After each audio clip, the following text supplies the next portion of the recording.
श्री राधा कृष्ण चरण कमलेभ्यो नमः। श्री राधा चरितामृत भाग 39। परिशांत हृदय जनमानस चंचल, दुखी रहत दिन राते। सुख आनंद न जाना जग जन, शोक व्यथित परितापे। हृदय पातु विषाम प्रेम गत, और कहाँ पथ दूजा। राधा नाम प्रेम उत्पादक, नित्य युगल पद पूजा। अनुकूल आत्मा के है यदि कछु, वह तो प्रेम ही जानो।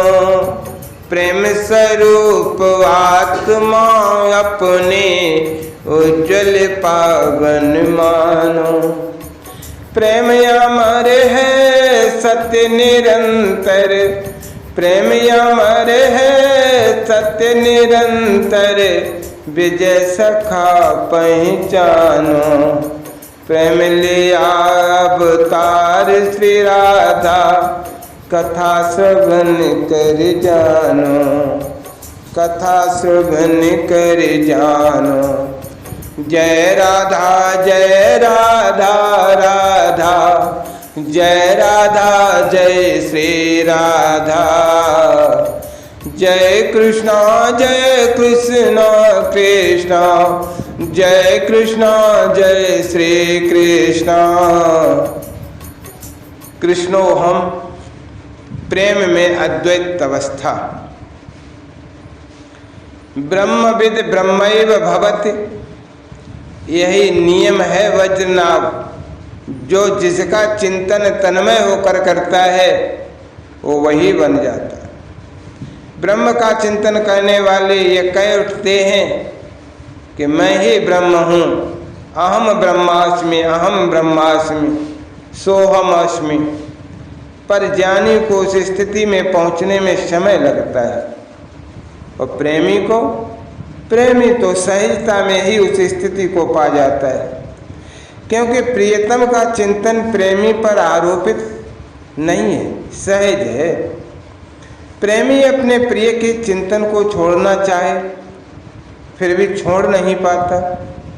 ये गंडे, ये गड़े, ये ताबीज ऐसे ही नहीं बांधे इन प्रेमियों ने, पर प्रियतम छूटता कहाँ है? प्रियतम का स्मरण छूटता कहाँ है जी? देखो देखो कैसे पागलों सी बहकी बातें करता है वो प्रेमी, बेमतलब, बिल्कुल बेईमानी। अजी एकाएक खिलखिला के हंसना, कभी आंसुओं की धार लगा देना। कौन जाने वो किस लिए रो रहा है।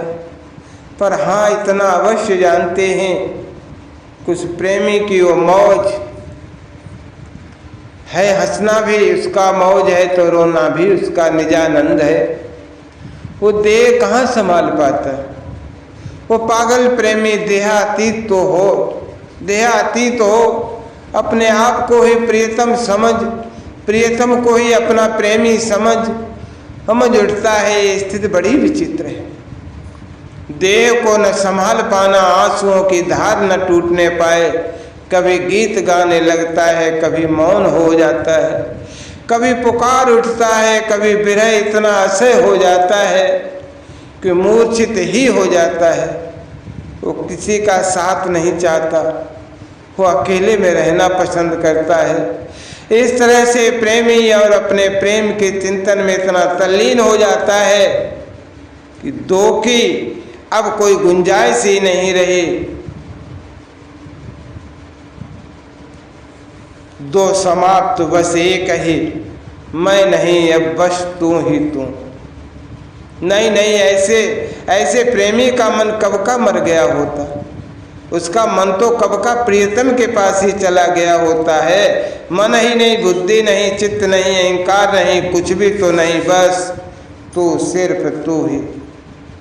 हे वज्रनाभ, एक बात मैं कहना चाहता हूँ, ध्यान से सुनना तुम। जो प्रेम में उन्मत्त हैं, जिसे स्वार्थ ने तनिक भी छुआ नहीं है, जिसकी वाणी गदगद हो जाती है, भाव और प्रेम के कारण जिसका चित्त पिघला रहता है, वो रोता है, कभी कभी हंसता भी है। ऐसे प्रेमी को धीरे धीरे सर्वत्र अपना प्रिय ही दिखाई देने लगता है। अरे ये क्या, सारे भेद मिटाकर वो प्रेमी को अपने को ही प्रियतम मान बैठता है। ऐसे धन्य प्रेमी जहाँ से होकर गुजरे वहाँ का वातावरण पवित्र हो जाता है। उनकी उपस्थिति ही पाप ताप संताप को दूर कर देती है, शांति की ऊर्जा प्रवाहित होने लगती है। ऐसा महाभाग इस संसार को पवित्र करने की हिम्मत रखता है। मैं एक प्रेम उन्माद के सागर का डूबता उतराता लहर हूँ। मेरी ही लहरों में सारा संसार घिरा हुआ है।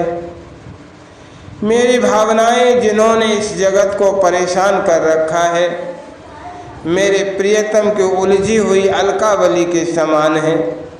महर्षि साडिल्य ने ये पंक्तियां कही। जय जय हो हे गुरुदेव। कितना बड़ा रहस्यवाद है ये। प्रेम जगत का कौन उलझने जाएगा। ऐसे प्रेमियों से मुझे तो लगता है गुरुदेव स्वयं परमात्मा और प्रेमी में भेद ही खत्म हो जाते होंगे इस स्थिति में। बजनाभ की बातें सुनकर महर्षि साडिल्य आगे श्री राधा चरित्र को सुनाने लगे। हमारे प्यारे अंतर ध्यान हो गए। गोपियों को इस बात का असह्य दुख हो उठा। मेरे कारण, ये सब मेरे कारण हुआ, ललिता सखी बोल उठी। हाँ, मैंने ही तो श्याम सुंदर से कहा था कि मेरे बाल बना दो। अरे वो हमारे साथ नाच रहे थे, क्या ये कम था? नहीं नहीं सखी, ललिता दोस्त तुम्हारा नहीं है, दोस्त तो मेरा है। तुम तो श्री राधा रानी की सखियाँ हो। जैसे स्वामिनी होती है वैसे ही उनकी सखियाँ भी होती हैं। तुम्हारी स्वामिनी वो तो सरल सहज करुणा की मूर्ति, वैसे तुम सभी हो, पर दुष्टा तो मैं हूँ। इतना कहकर वो चंद्रावली रोने लगी थी। मैंने ही उनसे कहा था कि मेरे पैर दबा दो। ओह, मेरा अहंकार कितनी चरम पर पहुँच गया था। नंद नंदन को मैंने अपने पैर दबाने के लिए कहा। अपना सिर पटकने लगी थी चंद्रावली। नहीं नहीं, तुम अपने आप को कष्ट क्यों दे रही हो? अपराधनी तो हम सब हैं। वो तो कमल नयन सदैव हम सबको प्रेम ही देते हैं, पर हम नहीं। मुझे मारो तुम सब लोग मिलकर, श्राप दो मुझ पापिन को। चंद्रावली फिर चीत्कार कर उठी थी। पर ऐसे रोने बिलखने से क्या होगा। चलो सखी उनको ढूंढे, वो किधर गए इस रात्रि में। ललिता सखी ने ही संभाला सबको और आगे चली श्याम सुंदर को खोजते हुए। हे पीपल, तू तो बता कहाँ गए मेरे श्याम सुंदर। हे बट पाकर, तू अवश्य जानता होगा, क्या इधर से गए हैं हमारे प्राण धन। अरे कदम तुझसे तो बड़ा प्रेम करते हैं श्याम सुंदर, बताना किधर गए हमारे प्राणनाथ। पर इन वृक्षों ने भी कोई उत्तर नहीं दिया। तब गोपियां और उन्मादिनी हो उठी।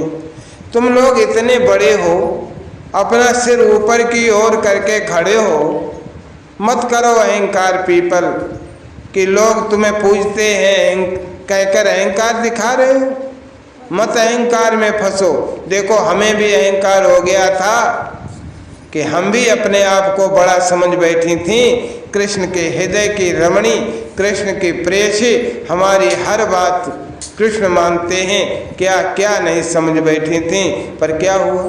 देखो, आज छोड़ दिया हमें हमारे कृष्ण ने, तोड़ दिया हमारा अहंकार। ऐसे तुम भी ज़्यादा अहंकार न दिखाओ। बता दो कहाँ हैं हमारे प्यारे श्री कृष्ण। दूसरी गोपी तुरंत बोल उठी, अरे ओ बट वृक्ष, तू तो बता कहाँ है हमारे प्राण। बता ना, छोड़ किससे पूछ रही है तू, इस बट से? नहीं, देखा भी होगा तो इसको याद रहेगा। देख कितना बूढ़ा हो चला है ये, इसके लंबी लंबी दाढ़ी तो देख। छोड़ इन सबको, तभी एक गोपी भागी आगे। अरे कहाँ भाग रही हो? पीछे पीछे गोपियों ने पूछा, ए मल्लिका, ए मालती, ए गुलाब, बताना हमारे श्याम सुंदर कहाँ गए हैं, क्या इसे पता होगा? दूसरी गोपी ने उससे पूछा, क्यों नहीं पता होगा?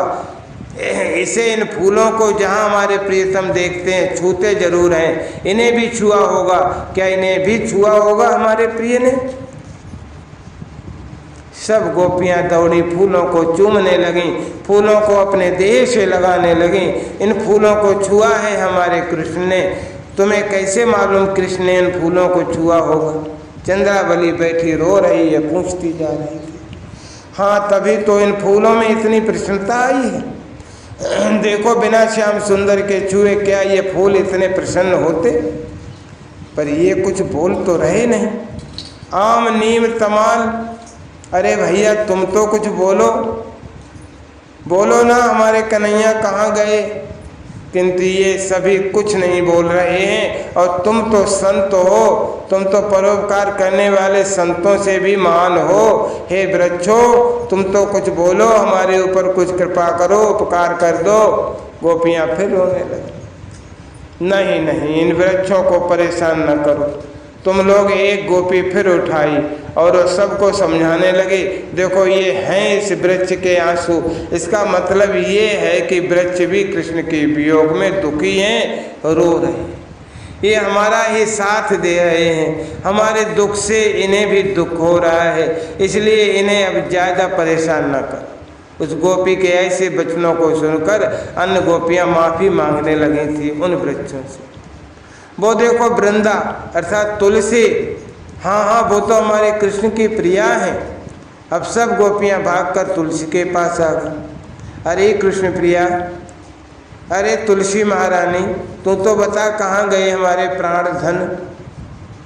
तू तो अवश्य जानती होगी, बताना कहाँ गए, किस ओर गए? हमारी स्थिति अब ठीक नहीं है, तू ही हमारी सहायता कर तुलसी। पर उस गोपी की बात का तुलसी ने भी कोई उत्तर न दिया। चंद्रावली फिर आगे आई। अजी छोड़ो इसे, तुम लोगों को पता है ये हमारी क्या लगती है? सवत है, हमारी सवत है ये तुलसी। इसे पता भी होगा ना तो भी हमें नहीं बताएगी, इसलिए इससे बात ही मत करो, चलो आगे। हे धरित्री, तुम तो कुछ बता दो।